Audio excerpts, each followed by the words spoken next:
formativo de conferencias con una oferta, un ofrecimiento con un tríptico formativo a cargo de dos hermanos de la hermandad.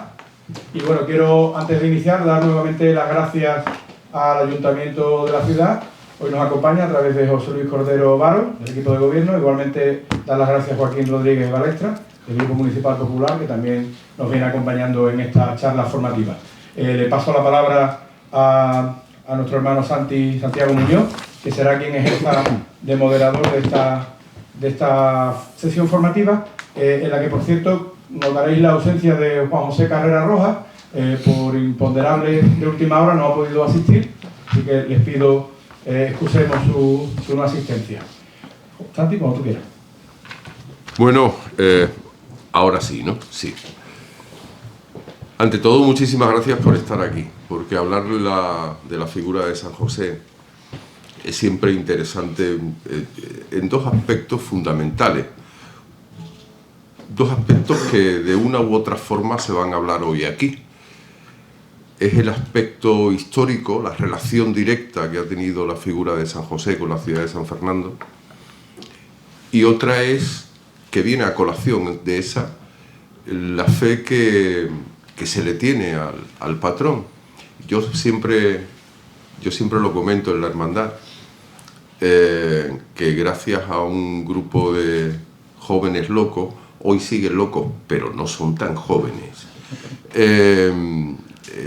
San José está entre nosotros. Y eso es importante para la ciudad de San Fernando. Quiero agradecer la presencia de José Luis Cordero, miembro del equipo de gobierno, también de Joaquín Rodríguez Balestra, del Partido Popular, en el Ayuntamiento también. Y lo importante es que todos son amigos y miembros de la hermandad. Mi amigo Juan, Juan Maruri es una de las personas que más sabe de la historia de San Fernando. Hemos compartido muchísimas radios y muchísima televisión juntos, y la que nos queda, Juan, todavía. Y ahora vamos a presentar a los que realmente van a llevar esta mesa. Yo me voy a limitar a ser un poquito el juez, como si fuera un partido de tenis, pero aquí no va a pasar nada que no sea bonito. Hablemos de Diego, que también es un gran amigo mío. No digo los años que hace, porque ya mejor callarnos. Diego Moreno García es licenciado en Geografía e Historia por la Universidad de Cádiz y es experto en comunicación en museos en la universidad. Lo hizo en la Universidad de Granada, técnico en museos y patrimonio, conferencias y docencias sobre fotografía en las universidades de Cádiz, de Las Rábidas, Santiago de Compostela, Universidad de Santa María de Colombia, Universidad Austin en Texas y Universidad Autónoma del Estado de México, entre otras. Su línea de investigación, sobre todo y principalmente, se desarrolla sobre la fotografía, algo tremendamente interesante, en el siglo XIX, y la fotografía como identidad. Desde el año 1996 trabaja en el área de cultura del Ayuntamiento de San Fernando. Y se lo encuentra por los archivos, por los papeles, por eso. Un buen sitio para encontrarte. Y Juan Manuel Rueda Cebada, que es licenciado en Historia por la Universidad de Cádiz, actualmente ejerce como profesor de enseñanza secundaria en la especialidad de Geografía e Historia, con plaza como funcionario de carrera en Jerez de la Frontera.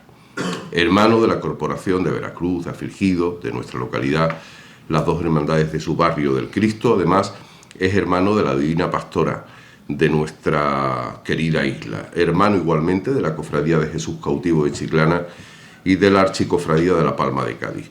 Pertenece a la Junta de Gobierno de nuestra esclavitud de San José de manera ininterrumpida desde su reorganización, primero como asociación parroquial, que fue en el año 2000, y posteriormente como primer hermano mayor desde su restauración en octubre de 2004 a 2013. Desde 2014 y hasta este último mandato ha ejercido el cargo de fiscal en la Junta de Gobierno. También en el ámbito cofrade ha participado en carteles, ha presentado carteles de la Semana Santa de San Fernando, el del Corpus Christi, el conmemorativo del Año de la Fe en el 13, ha sido pregonero de las glorias en el 15, ha tenido a su cargo la exaltación a la Santa Cruz de la Hermandad de la Veracruz en el año 2019. Se considera un isleño, que evidentemente lo es, pese a vivir fuera de la isla desde los 15 años, aunque jamás ha perdido sus vínculos con esta tierra, y eso se lo debe tanto a su familia, algo tremendamente importante, como a sus amigos y, por supuesto, a las hermandades y cofradías a las que tanto quiere, admira y se siente unido. Para poner en contexto todo, yo quisiera hablar antes con Juan Manuel, hacer una pregunta. Vamos a poner en contexto, vamos a saber de dónde partimos, porque partimos de muy lejos. Partimos desde el siglo XVII, cuando las carmelitas descalzas, de una u otra forma, entran en la ciudad de San Fernando, y evidentemente de ahí también entra San José. Pero sus puntos más importantes es en la segunda parte del siglo XVIII y a principios del XIX, donde ocurren cosas tan importantes como el voto y como el patronazgo. Y claro, hoy el contexto devoto se nos puede ir a otro sitio, pero no en aquella época. Yo quiero, Juanma, que nos pongas en esa etapa histórica y que nos digas las razones principales por la cual San José inicia ese vínculo con la ciudad de San Fernando. Bien, pues buenas tardes, noche ya. Muy agradecido a Santi por su presentación y muy agradecido, como no, a la Hermandad y a la Junta de Gobierno por designarme, por hacerme partícipe del honor de participar de esta mesa, directamente de este acto, de estos actos del aniversario y de este tríptico, como decía el hermano mayor. En relación a lo último que comentaba Santi, evidentemente cuando nosotros hacemos referencia a la palabra voto actualmente se nos viene a la cabeza un significado completamente distinto al que podía tener en el siglo XIX o en el siglo XVIII. Evidentemente para nosotros es sinónimo de sufragio, de ejercer el derecho al voto, ¿no? Es lo primero que se nos viene a la cabeza. Pero evidentemente la palabra voto tiene otro significado y lo tenía en el contexto en el que nos situamos, en el antiguo régimen sobre todo, que es el de juramento o promesa. Juramento o promesa, en este caso, a San José. Esto se ha explicado de manera más o menos general en las dos ponencias anteriores, lo explicó el padre Álvaro estupendamente, se hizo referencia la semana pasada, pero hoy se trata de concretar en qué consiste el voto a San José, ese voto o ese juramento. El voto a San José, evidentemente, es un juramento que viene como consecuencia de una petición y una acción de gracias. Se trata de un juramento que realiza el ayuntamiento de la entonces villa de la Real Isla de León a San José en acción de gracias por su milagrosa intercesión, atribuida intercesión en la epidemia de fiebre amarilla de ese año de 1800. Pero para entender por qué se invoca a San José y por qué se solicita esa intervención a San José, pues tenemos que remontarnos pues, a mediados del siglo XVIII. Hay una serie de fechas claves en este proceso. Podemos hacer referencia por un lado, al establecimiento del departamento marítimo aquí en la isla de León, de la Armada, uno de los pilares de esta historia del voto y del patronazgo, y a la fecha de 1755, que en este caso, el 1 de noviembre, cuando se produce el maremoto de Lisboa de 1755, cuando se atribuye a San José el milagro de que librara a la población del Arsenal de la Carraca de esa catástrofe o de los posibles daños que pudiera haber sufrido. Y de ahí viene toda la presencia e historia de la ceremonia de la bendición del mar, en la que San José este año, con motivo de este aniversario, pues ha participado. Y por otro lado tenemos la fecha de 1766, que es la fecha en la que se constituye como cabildo independiente la isla de León con respecto a la ciudad de Cádiz. Y entre las primeras decisiones que toma el cabildo, pues está la de proclamar un patrón para la villa. Por tanto, la historia devocional y del patronazgo de San José está vinculada y es inseparable de la historia de San Fernando, de la historia de la isla. Concretamente, el 20 de marzo de 1766, un día después de la celebración de la solemnidad de San José, es cuando en este caso sí se vota por parte de los ciudadanos de las distintas parroquias, de los distintos barrios, como comentábamos antes con Diego, y resulta elegido San José. Eso es lo que venimos a conocer en esta pequeña historia del patronazgo como la primera proclamación del patronazgo. Entre 1766 y 1800, ya nos vamos a principios de 1800, suceden una serie de acontecimientos.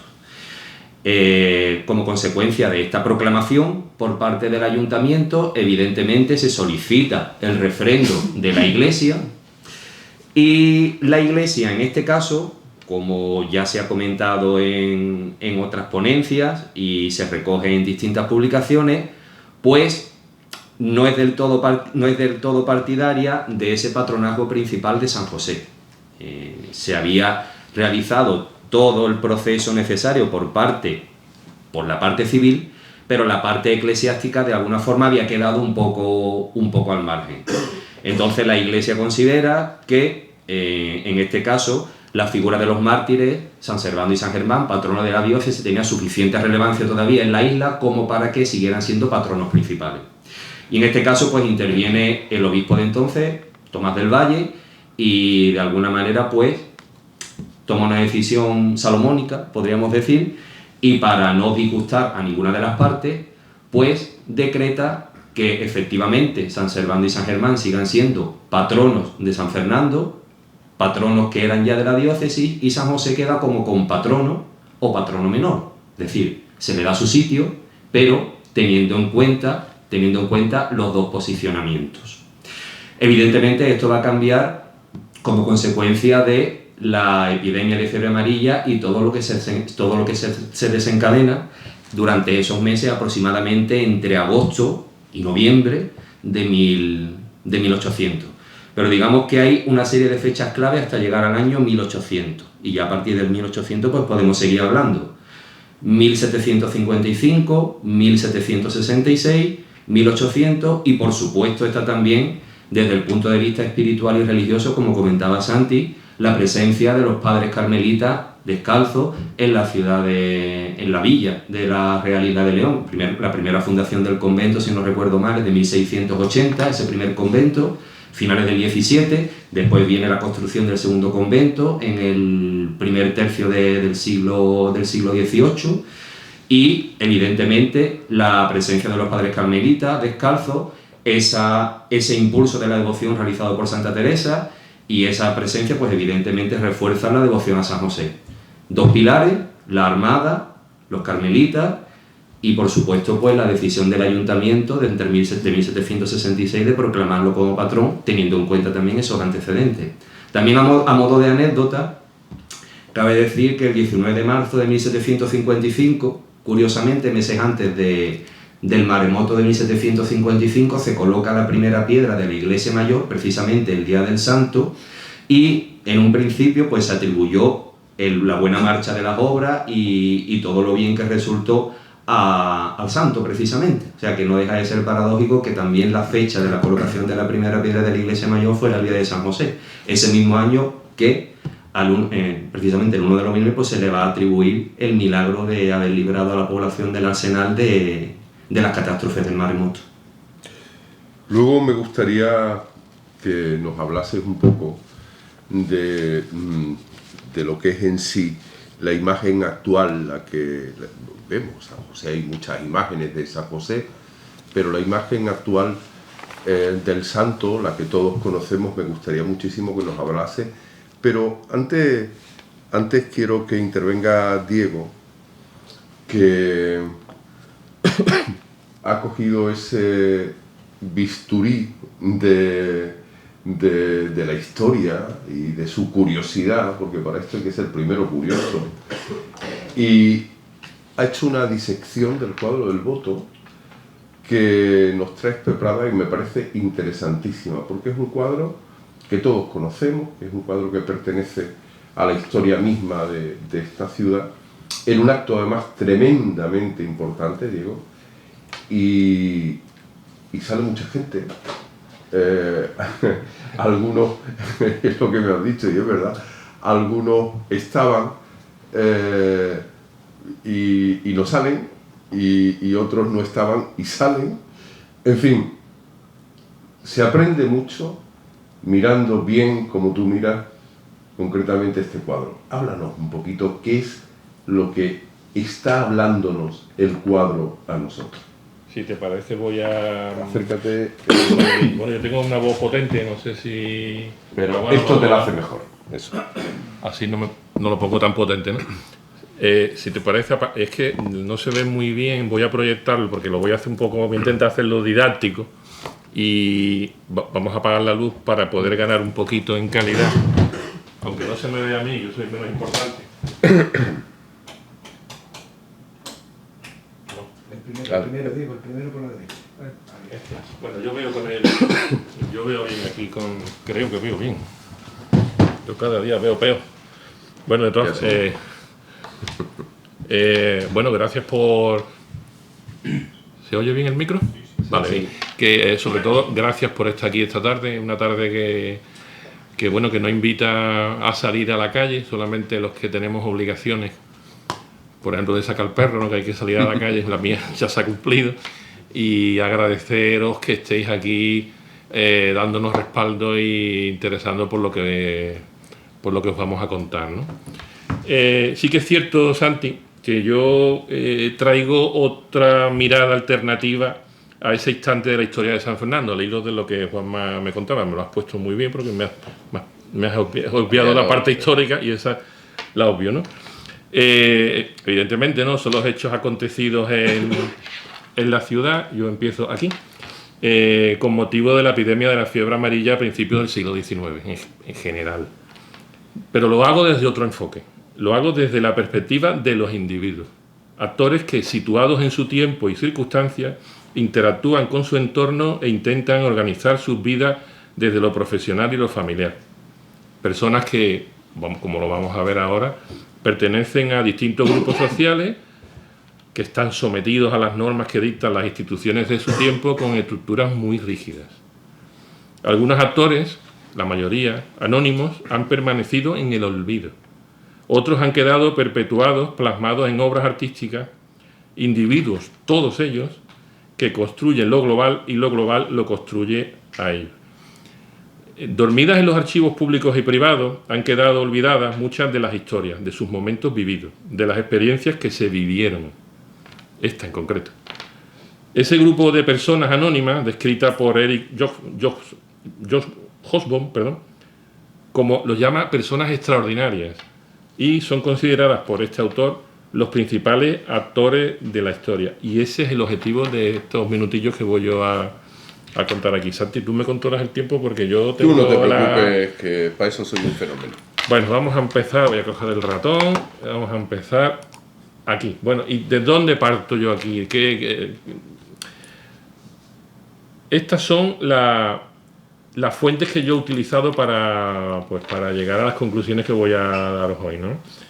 Sobre todo una primaria, que la tenéis aquí, que son la documentación que se conserva en el Archivo Municipal de San Fernando, y otra es el cuadro que pinta bueno, ya sabéis, ¿no? Francisco Rey Maya en 1801.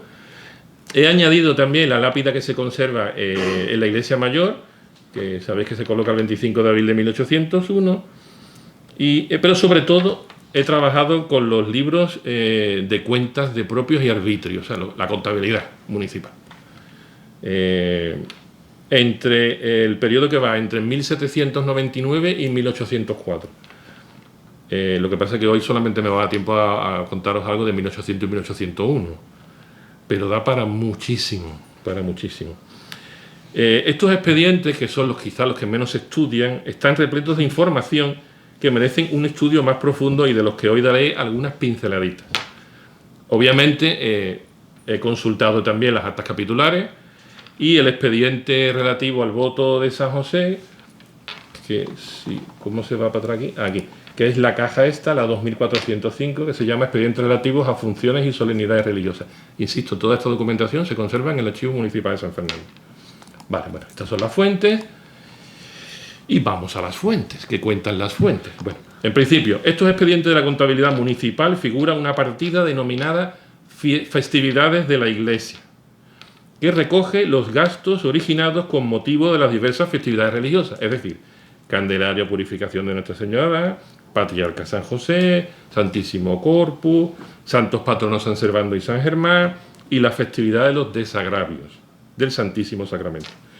Yo me voy a centrar solamente en los gastos que supone para las arcas municipales la celebración de la función al patriarca y las llamadas fiestas con motivo de la epidemia. Luego aclaro esto de fiestas con motivo de la epidemia, ¿qué es?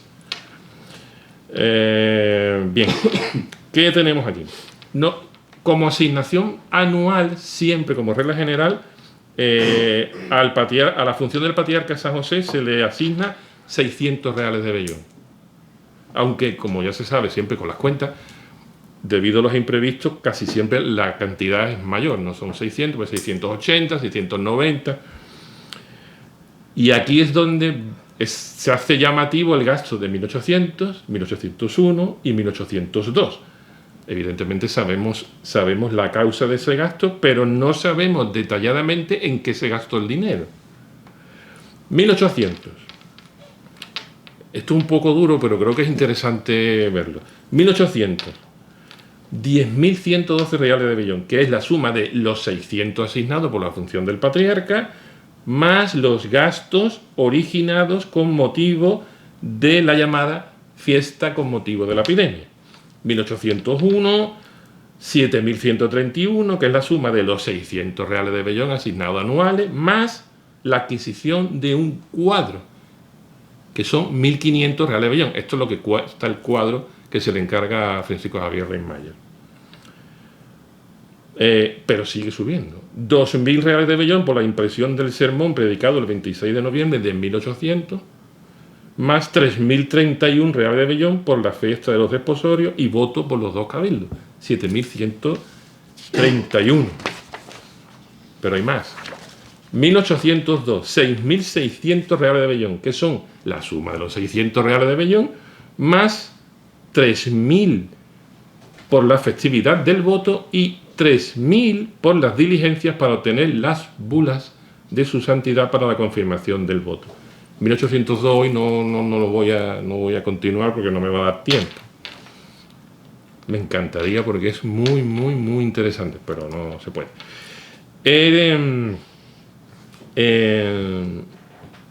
Esto me ha saltado. Perdón.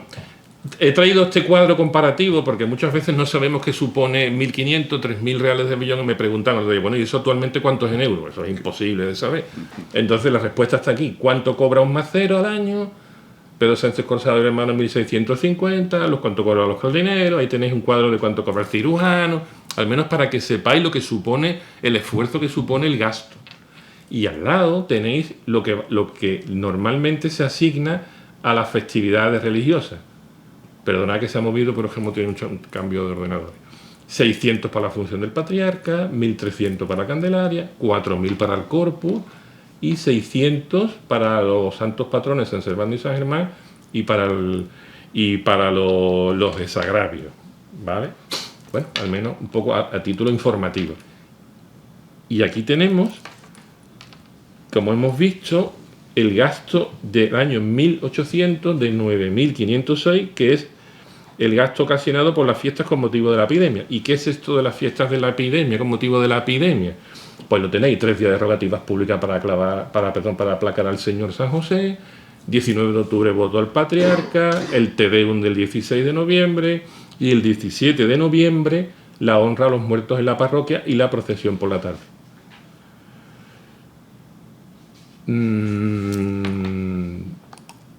Seguimos. Y aquí, cuando vemos las cuentas y vemos los números, es cuando podemos empezar a conocer y poner nombre a algunos de esos actores anónimos que yo citaba al principio. Entre ellos he elegido los siguientes. Hago una aclaración. En los expedientes de cuentas de propios y arbitrios no siempre se indican los nombres de los individuos a los que se le hace determinado pago. Tan solo el concepto. Aparece peinar las pelucas de los maceros, pero no sabemos quién las peina. Mover los bancos, compra de clavos para la formación de altares, traer las barricas de la carraca, timbalero de la caballería o cocheros para traer y llevar a los predicadores.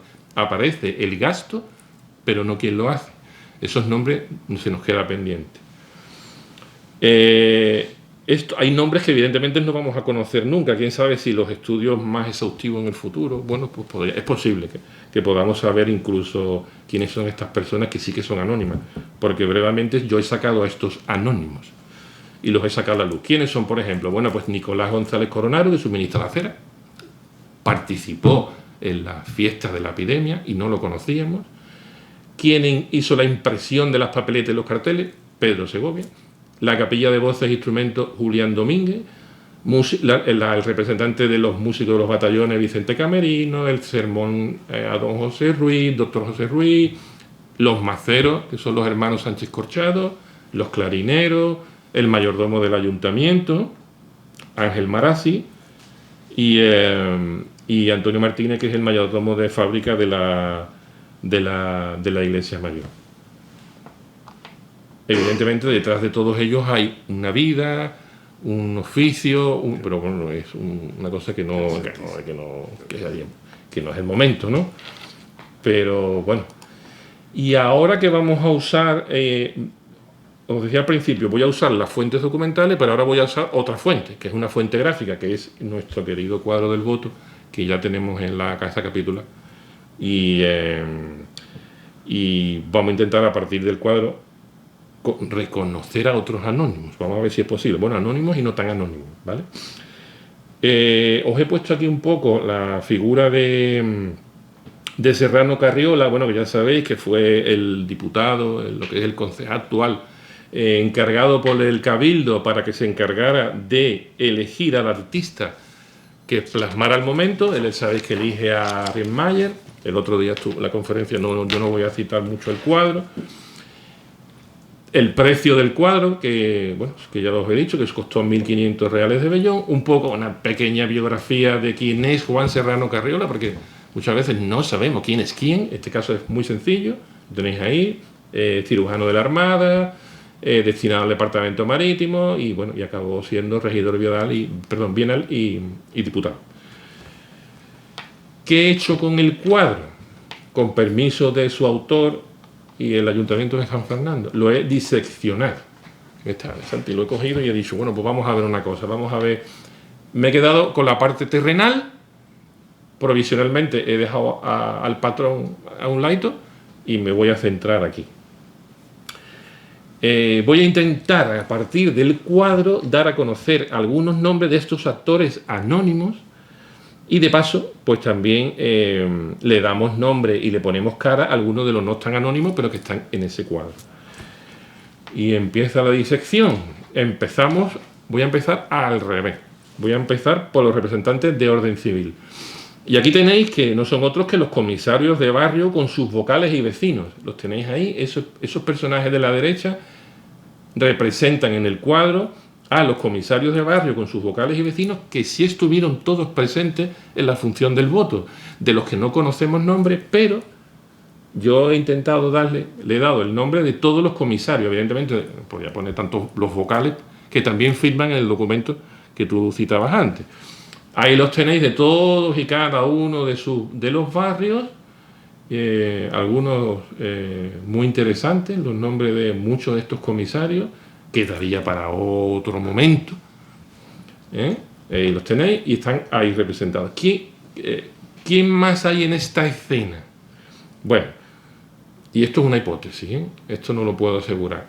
A la derecha, la señalo aquí, mi hipótesis es que es la figura de la priora del convento de las Reverendas Madres María Luisa de Marichalar. Una de las representantes del cuerpo eclesiástico está ahí. Y la otra hipótesis es que este personaje de aquí pueda ser o Juan José Salomón o Serrano Carriola. Porque además visten uniforme militar y los dos son marinos. Esto es una hipótesis, esto no lo puedo asegurar. Seguimos avanzando. Vamos a ver, en representación del estamento militar asistieron, que ya lo sabemos, Carlos Antonio de Torres Angulo, Villavicencio y Ramírez de Arellanos, cuarto marqués de Arellano, capitán general del Departamento Marítimo de Cádiz, interino hasta que toma posesión Mazarredo. 9 años después fallece. Bien. Coincidencia, y al hilo de las coincidencias de San José, el marqués de Arellano, que no sé si es una coincidencia, es vocal del barrio de San José. Vive en la Real Villa de la Isla de León y es vocal del barrio de San José. Además de él, bueno, Joaquín Cañaveral, teniente general, Francisco Carlos Orriola, Antonio Chacón, Francisco Javier Rovira, todos estos estuvieron en la celebración del voto. Y no están en el cuadro. No los voy a leer todo muy rápido, Santi, porque quiero que dé para luego preguntas y eso. Voy rapidito. ¿Quién representa al ayuntamiento para formalizar el voto? Sabéis que el ayuntamiento elige a 2 personas para formalizar el voto. Juan José Cairá, regidor bienal, administrador de fábrica y cargada de las Reales Salinas, y hermano mayor de la Hermandad del Carmen en 1801. Y también elige a nuestro querido, conocido, Juan Serrano Carriola, regidor bienal y cirujano de la Armada. Pongo ahí a un ladito, no me lo quiero olvidar, a Juan José Salomón, que era marino, también teniente de navío, y se ve obligado por las circunstancias a representar el ayuntamiento el día del voto. Porque sabéis, no sé si yo os lo digo, ni el alcalde mayor, ni el regidor bienal, ni Aldama, ni Vermolen pudieron asistir porque estaban enfermos. Eran malos tiempos. Seguimos avanzando. Vamos a ver ahora quiénes son los elegidos por parte del estamento eclesiástico para formalizar el voto. 2 personas, 2 presbíteros, Juan María de Rueda y Antonio Martínez. Y no están en el cuadro. Antonio Martínez se da también la circunstancia que es el mayordomo de fábrica de la iglesia parroquial, que lo hemos citado antes. Sabéis que el mayordomo de fábrica de la iglesia es el que tiene el encargo de administrar el dinero perteneciente a la parroquia y suministra, mantiene la indumentaria de los párrocos, los objetos para el culto y en general se encarga del buen estado del templo. Además, ¿quién asistió? Y sí están en el cuadro. Fray Salvador Moreno, que es el presidente de San Francisco, que lo tenéis a la derecha, que es el franciscano. Simón María Montilla Freire, el vicario de las reverendas madres religiosas, que no está en el cuadro, yo os explico por qué. María Luisa de Marichalar, la priora del convento, que os la enseñé antes en la otra foto. Y Pedro Alcántara Correa, que es el notario eclesiástico y que escribano de su majestad, que tampoco está en el cuadro. Sí están en el cuadro Fray Alberto de San José, superior presidente de las Carmelitas, no podía faltar, pero no pudo asistir porque estaba enfermo, pero no pudo asistir ni él ni ninguno del convento de los Carmelitas porque estaban todos en sus celdas enfermos. Hay una carta que se conserva en el archivo, muy emotiva, que no la iba a traer porque tampoco sabía que otro día si queréis la podemos leer, muy emotiva, en el que justifica la ausencia de los carmelitas. Fray Alberto de San José justifica la ausencia de los carmelitas y dice que desde su celda pues están rezando por todos los que están presentes en la iglesia mayor, haciendo el voto a San José. Una carta muy bonita. Bueno, pero sí está en el cuadro, que lo tenéis representado aquí arribita. Bueno, yo lo he puesto ahí en medio, con su permiso, está en el lado, está aquí en esta esquinita de aquí, y lo tenéis aquí. ¿Y quién es este? Hasta ahora se le había atribuido a Simón María Montilla Freire. Yo creo, y es una idea que yo tengo, que es Francisco Castañeto Pasquín, que es el vicario de las iglesias de la Villa de León. Entonces mi teoría es que este señor es Francisco Castañeto Pasquín. Una cosa que ya veremos, ¿no? Es una teoría que yo... La hermana María Luisa Marichalá ya os la enseñé en la otra foto.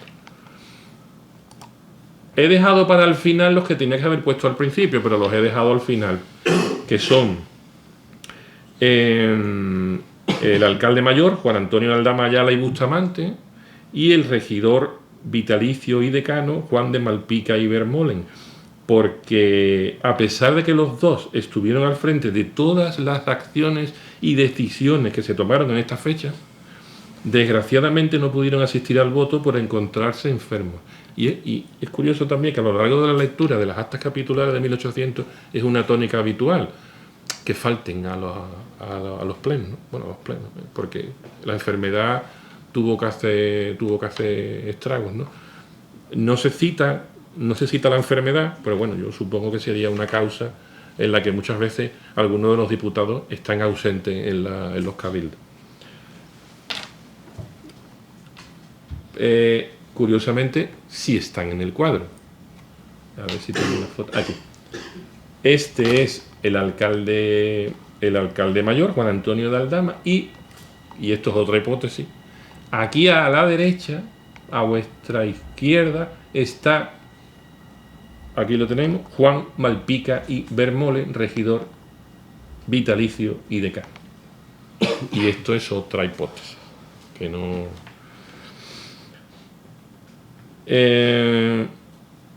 no está en el cuadro, pero no lo quiero olvidar, porque sí que es verdad que está en toda la documentación, pero siempre al final lo obviamos, y es el escribano de Cabildo Bartolomé Calde Gómez, que aunque no aparece en el cuadro, insisto, están los papeles por su firma, pero casi nunca lo recordamos. Es como si esa figura, pues como es escribano de su majestad, pues bueno, limítate a dar fe, ¿no?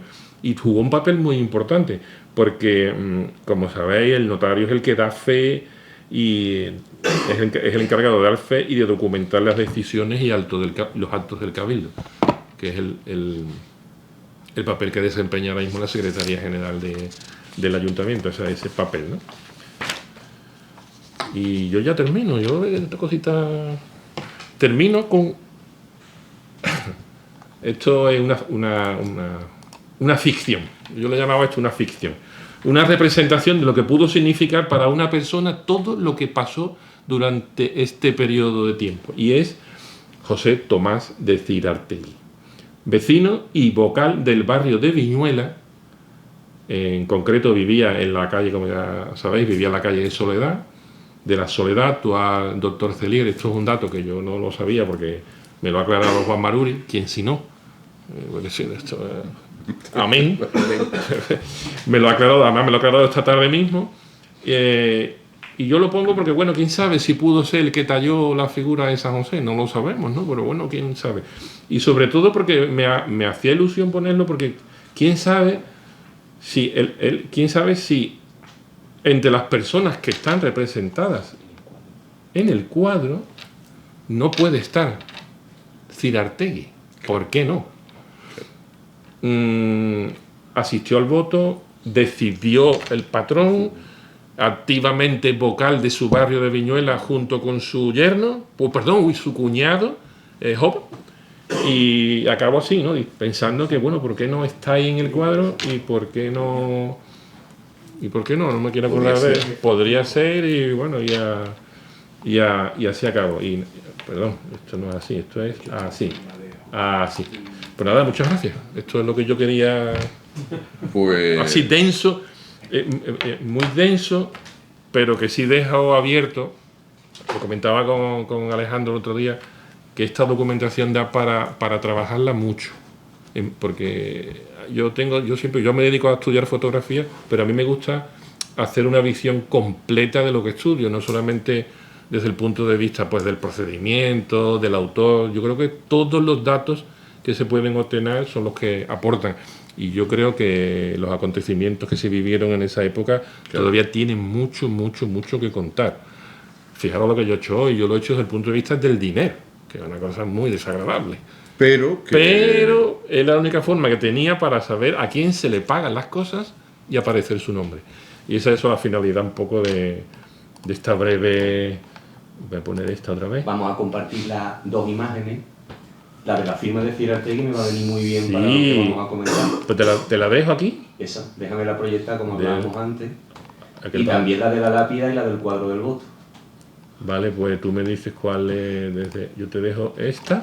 Esa, y después la que Y la que tú- comentábamos antes, la de la lápida y el cuadro la lápida de la iglesia mayor y el cuadro del voto. Pues cuando tú me digas te la pongo. Exactamente.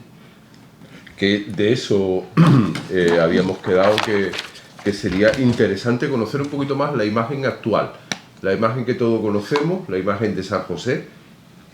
Imágenes de San José hay muchísimas, pero el patrón actual,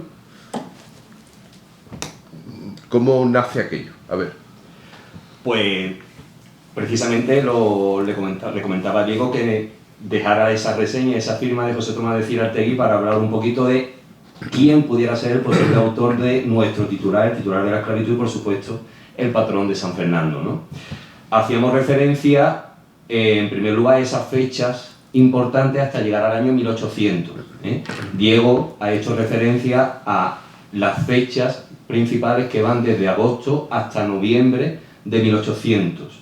El 15 de septiembre, cuando se toman los primeros acuerdos, el 19 de octubre, que es cuando se jura en la Iglesia Mayor hacer cumplir ese voto con todos esos principios, incluyendo la celebración perpetua de una función el día de los desposorios, las honras a los difuntos, el Te Deum, y un culto externo muy interesante que se celebraría después de la primera función del voto, que fue, en este caso, la procesión con los esposos, a las 3 de la tarde de ese primer 26 de noviembre del día de la función del voto, que todo parece indicar que fue San José, en este caso, patrón, nuestro titular, junto con la Virgen del Carmen.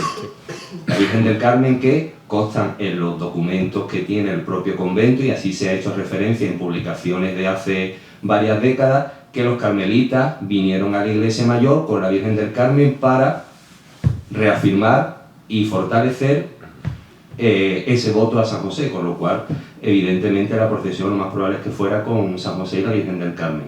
San José es recién nombrado patrón y la Virgen del Carmen como referente mariano de la isla. Pero, sin embargo, entre 1766 y 1786, aunque existe esa bula del copatronazgo, no sabemos exactamente qué imagen pudiera tener ese referente patronal. Al menos no tenemos constancia todavía. Entre 1766 y 1786, aunque sí sabemos que existen cultos importantes a San José en la isla de León. Evidentemente en el convento de los Padres Carmelitas, a esa imagen de San José maravillosa del siglo XVIII que existe allí. También estaba la imagen del Hospital de San José, de Tomás del Valle, una imagen de gran valía artística también, y también está documentada en la Iglesia Mayor una imagen de San José desde el principio prácticamente de la fábrica de la Iglesia Mayor de Juan Gandulfo, de la que actualmente pues desconocemos su paradero, pero está documentada. Sin embargo, a partir de entre 1783 y 1786, sí podemos tener las primeras referencias hacia nuestra imagen titular. ¿Por qué digo esto? Porque en 1783 se solicita la creación por parte de un grupo de devotos de la Congregación del Santo Cristo de la Misericordia, la Virgen Inmaculada y el Patriarca San José. La aprobación de esta congregación viene en el año 1786 y hace pocos años se descubrió por parte de María Cristina López que la vara de San José, de nuestro titular, está marcada con el año 1786. Es decir, que nuestro titular, la imagen del patrón de la isla, como compatrono, pudiera ser en origen el titular de esa primera congregación que tuvo a San José como titular, no como único titular ni como imagen principal, sino como cotitular. El hecho de que se fundara en la Escuela de Cristo, en la actual calle Pérez Galdós, nos puede explicar también cómo, a posteriori, después de la fundación de la esclavitud de San José en 1789, en la que se hace referencia a él como compatrono, y es interesante lo que comentaba Diego antes sobre los gastos del ayuntamiento en la celebración de la fiesta del patriarca y las funciones del voto, porque concuerda perfectamente con lo que se recoge en las constituciones fundacionales de 1789, que es que la celebración del 19 de marzo no constaba, digamos, como culto propio o que no lo costeaba la esclavitud, sino que lo hacía el ayuntamiento como compatrono que es. Es decir, que concuerdan perfectamente las dos fuentes. Las fuentes del ayuntamiento, los gastos, con lo que decía el Estatuto de la Esclavitud de 1789. Con lo cual, la referencia a San José como compatrono pudiera tener el antecedente de la congregación del Cristo de las Misericordias, como era conocida popularmente, contra el pecado mortal, y posteriormente con la esclavitud de San José, que ya con toda certeza lo tenía él como copatrono, como titular y copatrono, 1789. Evidentemente, pues, las primeras referencias documentales y fehacientes que tenemos de él como imagen patronal, pues serían claramente de 1786 a 1789. De 1786 a 1789. La imagen aparece o está situada en estos primeros actos finales del siglo XVIII en la iglesia mayor, en lo que sería la capilla del duelo actual, donde está el cuadro de las ánimas, ¿vale? Entonces, chocaba que una imagen patronal, en este caso, con patrono y después como patrono, tuviera un lugar en principio un poco desacorde a la importancia y la relevancia que tenía para la ciudad. Entonces, teniendo en cuenta esa fundación de la congregación en 1786 y la fundación posterior de la esclavitud de 1789, suponemos que la imagen se traslada a la iglesia mayor y ocupa un altar en el lugar que pudiera quedar disponible en el templo. Es decir, que la imagen podría venir de la Escuela de Cristo y pasaría a la iglesia mayor. Ese lugar o esa ubicación quedaría resuelta, como sabemos, ya en 1839, cuando San José ocupa el actual altar y la actual capilla.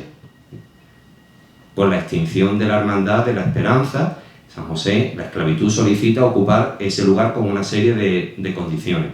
Entonces, la imagen de San José, nuestro titular y patrón de San Fernando, pues, primero ocuparía ese lugar, digamos, en la capilla del duelo, y evidentemente suponemos que la esclavitud durante mucho tiempo pues estaría buscando darle preeminencia y darle el lugar que le correspondía a la imagen en otra ubicación acorde a la importancia y la relevancia que tenía. En este sentido, pues, la imagen de San José, nuestro patrón, nuestro titular, pues desde un principio sería parte de la fábrica de la iglesia mayor. Hace un par de años, creo recordar, tuvimos conocimiento de un documento, un recibit, por el que constaba la restauración de la imagen del niño, una nueva encarnadura, la realización de unas nuevas manos y el barnizado del rostro, si no recuerdo mal, era la descripción que decía el recibit de la imagen de San José por parte de Juan Correa en el año 1811. Y eso lo paga la fábrica o la mayordomía de la iglesia mayor. Es decir, que el arreglo, la restauración de la imagen corre por cuenta de la iglesia mayor. ¿Esto qué nos da a entender? Porque desde un principio la iglesia mayor en este caso, pues ejercía como propietaria de la imagen, aunque evidentemente era titular de la esclavitud de San José. Ya en este sentido nos da nociones de cuál es la trayectoria material y la trayectoria histórica de la imagen. Es decir, 1783-1786 cuadra con el descubrimiento de esa fecha en la marca o en el punzón de la vara del santo. Después tenemos la fundación de la esclavitud en 1789. José Tomás de Cirartegui empieza a ejercer como maestro escultor del Arsenal de la Carraca a partir de 1780.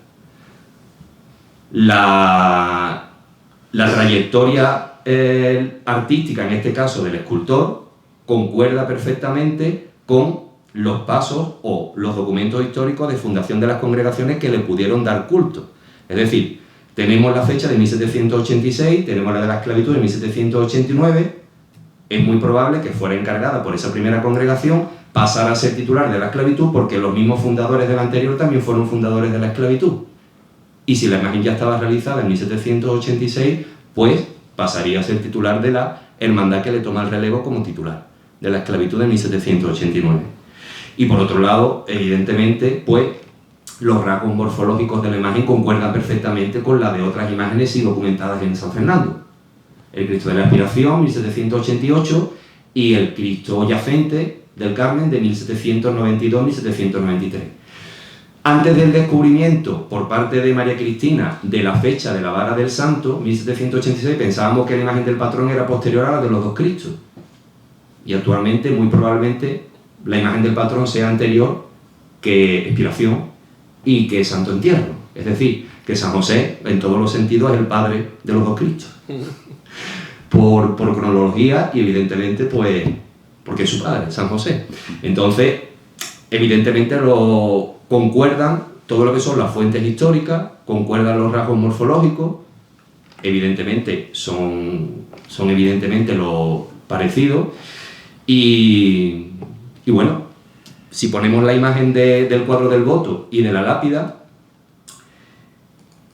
sobre todo el caso de la presencia y la ubicación de la lápida junto al altar de San José, que es colocada, como decía Diego, el 25 de abril de 1801, un día antes de la colocación del cuadro del voto en el ayuntamiento, que fue el 26 de abril de 1801, nos marca perfectamente, nos refrenda quién es la imagen patronal y a quién se solicitó la intercesión para la erradicación de la epidemia de fiebre amarilla. Por otro lado, en la conferencia del padre Álvaro hacía mención claramente a cuál pudo ser el referente o el origen de la imagen que pudo inspirar la imagen de San José que aparece en el cuadro del voto al autor, a Riemmeyer, y que son una serie de grabados en las que aparece San José con el niño pequeño oferente. Evidentemente, Riemmeyer es fiel a su estilo. Ahí no aparece retratada la imagen del patrón. Aparentemente no aparece retratada la imagen del patrón, la imagen que atribuimos a Cirartegui, pero sí se trata de un San José oferente, un San José con el niño en brazos, no es un San José itinerante.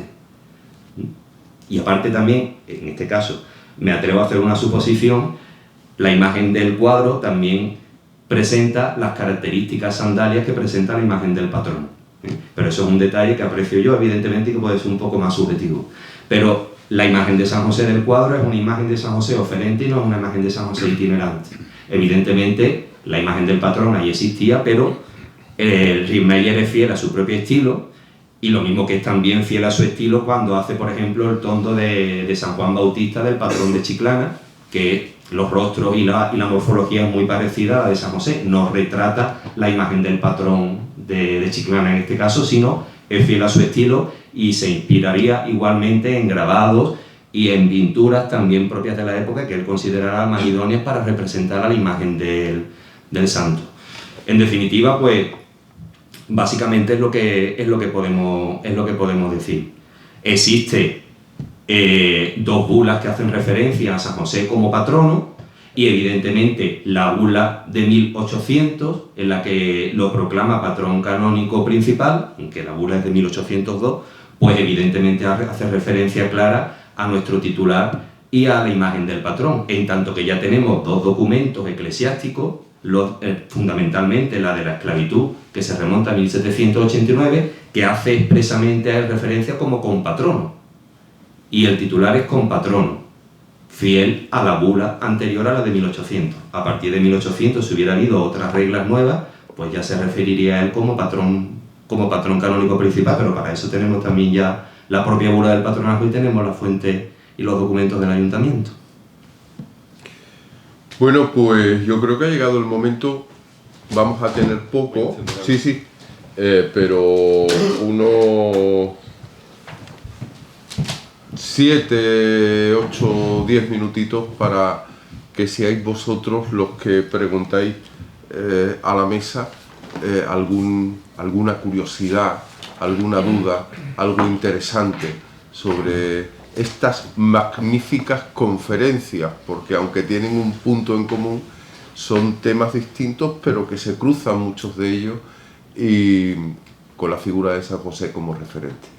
No sé, ¿tenéis algo que comentar en relación a este tema? Hacerle algunas preguntas, tanto a Diego como a Juanma. A ver, Juan. Hola, Diego. Muchas gracias. El padre de Castañeto era vicario, como tú bien has dicho, de las iglesias de la Villa de la Real Isla de León, y también era el cura párroco de la iglesia mayor parroquial. Su firma aparece en infinidad de documentos, como tú sabes, y fue muy curioso la forma de elegir el patrón en el año de 1766, porque había que cubrir necesidades y entre ellas nombrar un patrón. Y entre los varios pretendientes que hubo en aquel curioso cabildo de tabla que se realiza frente en plena calle Real, camino calle Real, imaginaos la escena, el público reunido en la calle Real frente a lo que era la escribanía de cabildo, que era la sala capitular, porque todavía no teníamos ayuntamiento. Tuvieron que elegir con una papeletilla entre los diferentes representantes que había. Estaba, como bien sabes tú, sale por mayoría aplastante el patriarca San José. Pero otro de los que iban es el San Juan de Nepomuceno. San Juan Nepomuceno. Que es el patrón de nuestra infantería de marina. San Juan Nepomuceno, efectivamente. Claro, también tiene sentido. Sí. A fin de cuentas, la Armada era uno de los pilares, bueno, sigue siendo uno de los pilares de la historia de la isla y del presente. Exactamente. Había otros pretendientes más en aquel día, curioso. Creo que era hasta el Nazareno, llegó a estar, o San Fernando y San Germán. No, en este caso Nazareno no. Al Nazareno se recurrió antes que a San José para, precisamente en acción de gracia, para librar a la población de la epidemia de fiebre amarilla, y a la Virgen de la Salud también, que estaba en su propia capilla, la Virgen de la Salud y el Nazareno. Pero evidentemente pues las circunstancias pues no se dieron, evidentemente. Y el último recurso, pues en este caso fue San José. El ayuntamiento tuvo esa memoria de hacer esa última intercesión, esa última petición a San José, teniendo presente esa proclamación, ese patronazgo de 1766, y ahí es cuando pues, bueno, se dieron las circunstancias humanas y divinas para que finalmente remitiera la epidemia. Tuve la suerte de elegir, bueno, he leído toda la colección de libros capitulares, desde el primero de 1766, el primer cabildo se celebra el 28 de enero de aquel año, y el libro capitular de Cabildo de 1800 es espectacular. Juan José Cairás era un regidor nuestro. Este hombre se comisiona, se encarga de preparar y organizar los entierros, repica de campanas, de comprar incluso un carro mortuorio para transportar los cadáveres, que después con el tiempo se convirtió en el famoso carro de la carne. Es un libro muy curioso que tiene mucha sustancia. Pues si lo cotejas con el libro de cuentas, yo vuelvo a cuentas, libros de cuentas de propio analítico, cita pues a quién se le compra el carro, cómo se le carga, todos esos datos sí lo tenemos ahí. Donde se guarda incluso. Sí, donde se guarda, cuánto cuesta, a quién se le encarga las maderas, porque aparte hay un expediente que es todos los datos que vienen originados por la misma pandemia en sí, claro, ¿no? Claro.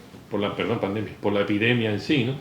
Y también es muy interesante, ¿no? Que es que va todo al hilo, es que no se puede hacer, hay que hacer una lectura continua de todo, no se puede hacer estancos a la hora de hacer estudios, ya sabéis, ¿no? Bueno, los historiadores, ¿no? Sabemos que no se pueden hacer huecos, no se puede estanquear, hay que estudiarlo todo al completo, ¿no? Entonces la lectura hay que hacerla de todo completo, y es verdad que siempre aparece la figura de San José, es que esta época es el eje de la desesperación claro, de un pueblo, ¿no? Que al final cumple una promesa, ¿no? Y como tú bien citas, Diego, que había muchas excusas por personas enfermas, imaginaos la población, se calculaban en 10.000 personas, no contabilizaban a los párrocos, y murieron 4.000, que fueron a enterrarse en el cementerio de Pedroza. Todavía los cuerpos están ahí, muchos de ellos. Es curioso porque en algunos de los documentos de los comisarios de barrio aparecen los vocales, pero no aparece su firma. Incluso en algunas aparece una cruz, ¿no? O sea, que han fallecido, ¿no? Fallecido. O sea, es que es un momento trágico, Tremendo. desesperante y tremendo, ¿no? Y bueno, y al final todo el mundo se volcó en aquella festividad, ¿no? Pero tuvo que ser muy duro, muy duro. Y se palpa en la lectura de los documentos. Aquella crudez. Sí, es tremendo, sobre todo en el expediente de las fiestas de la epidemia. Curioso, se llama las fiestas de la epidemia. Fíjate qué cosa, ¿no? Nada más va describiendo exactamente en qué se gasta el dinero y precisamente no se gasta en fiestas. Claro. Realmente no se gasta en fiestas. Pues... sí. Simplemente, cambiando de tercio al hilo de Sí. lo que decía de la ubicación de la imagen, una cosa curiosa, bueno, y puede a lo mejor dar algún dato más, es que precisamente el banco del altar de la Hermandad de Columna se aprecia que tiene la sierra y la vara de San José.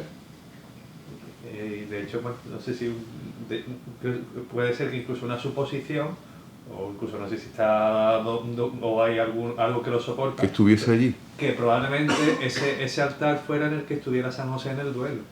Y después, Claro. cuando se funda la Hermandad de Columna, que es en el siglo XIX, probablemente porque el altar de Columna parece como una composición de diferentes altares, como de piezas de distintos que se hace una composición en el altar, pues de hecho la parte de abajo no tiene nada que ver con la de arriba y tal. Pues se utiliza es cuando ya San José pasa al altar de la Esperanza, bueno, a la ubicación y se hace el altar, pues parece que ese banco pues se utiliza para el altar de Columna y curiosamente pues tiene la sierra y la vara, ¿no? El grabado, allí. En este caso no es exactamente la sierra y la vara, es el anagrama de José, el Yosef.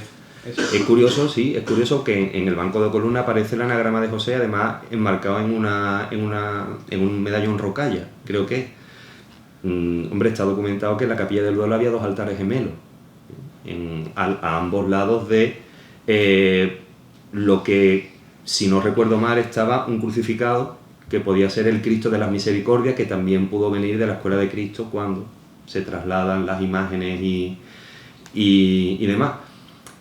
Puede coincidir más o menos en la fecha porque en 1839 se traslada San José a su actual ubicación, que no es en su actual altar, porque el actual altar es de 1899. Además se bendice el 26 de noviembre de 1899, el día de la función del voto, que fue sufragado por suscripción popular, en este caso. No en este caso ni por la esclavitud ni por la asociación josefina, sino fue por donativos de distinto origen.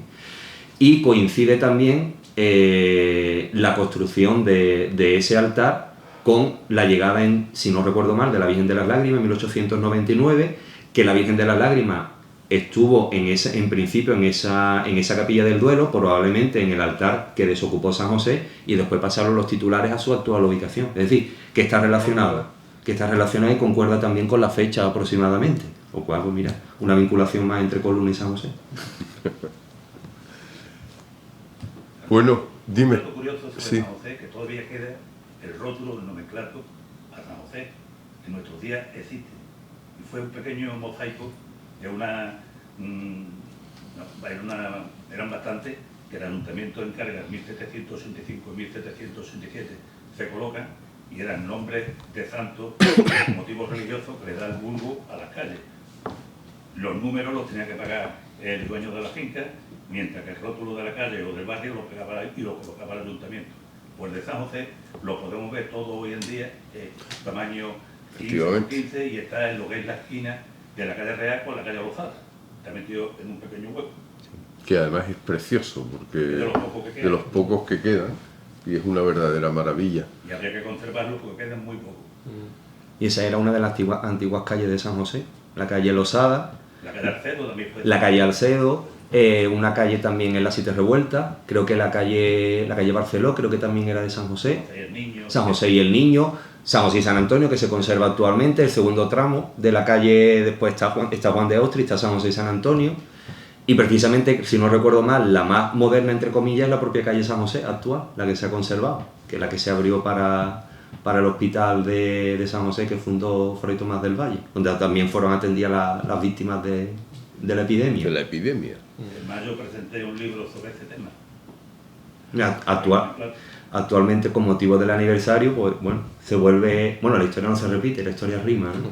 Se van a colocar, gracias a la colaboración del Ayuntamiento, placas en las calles del barrio de San José, que está junto a Carlos III, porque todas esas calles del barrio están inspiradas en San José, con distintos motivos y distintas escenas de San José, con lo cual se vuelve de alguna manera a recuperar rótulos de calle en nomenclátor relacionados con San José. No directamente con su nombre, pero con nombres relacionados con la vida de San José, que era lo que se solicitó en aquel momento. Bueno, llevamos algo más de una hora hablando sobre el patrón de San Fernando con Diego, con Juanma, y yo creo que a partir de ahora me parece interesantísimo lo que está haciendo la hermandad, de poner en pie la historia de nuestra ciudad, porque a fin de cuentas es poner en pie la historia de la ciudad, que va de la mano de varios pilares, y uno de ellos es la figura de San José. Ciclos como el que hacéis, conferencias, mesas redondas como la que hacéis, lo que a fin de cuentas hace es que nosotros aprendamos a querer nuestro pasado, apreciar nuestro pasado, algo indispensable para llegar a conocer y a querer y a plantear bien nuestro futuro. Así que eso os lo tengo que agradecer ya como hermano de la hermandad, pero como simple cañailla, como simple isleño, porque es algo fundamental, y gracias también a los medios de comunicación que forman parte importantísima de extender todo esto al resto de la ciudad. A partir de aquí, Alejandro, creo que tenías, bueno, ya, para poner punto y final, tenías que exactamente dar una serie de detalles, y creo que es el momento, pues cuando tú quieras, hermano mayor, por cierto, desde luego de la Hermandad de San José. Bueno, será José Luis Cordero quien cierre el acto, sí, pero previamente vamos a hacer la entrega de detalles a los participantes, y bueno, reitero el agradecimiento a los tres, al Ayuntamiento por supuesto por haber colaborado y haber puesto a disposición el centro de congreso, a Joaquín también por su presencia en las tres conferencias junto con José Luis, y bueno, pues vamos a entregar esos detalles. Yo a todos los demás, a los presentes, aprovecho para invitaros a los cultos del voto, que los comenzaremos ya en breve, ya estamos en el mes de noviembre, el mes del voto. La función, como saben todos, es el día 30 de noviembre, primero de Adviento, y previamente tendremos el día 28 el traslado de San José desde su capilla hasta el altar mayor, y el día 29, como viene siendo costumbre, la misa de Requiem.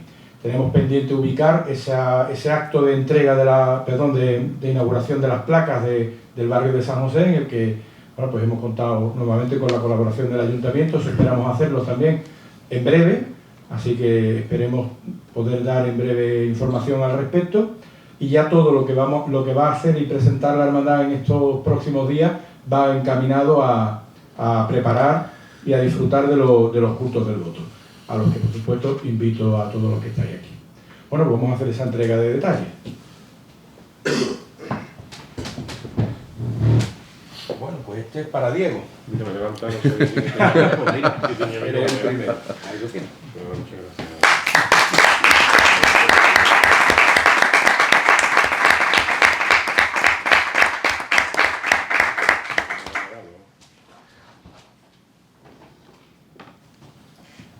Santi. Muchísimas gracias.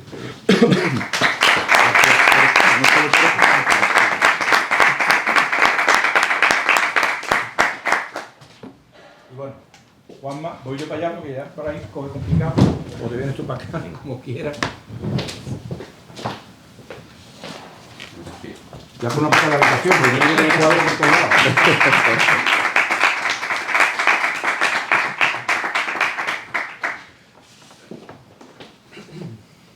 Bueno, pues tiene la palabra José Luis Cardero, en nombre de nuestro ayuntamiento.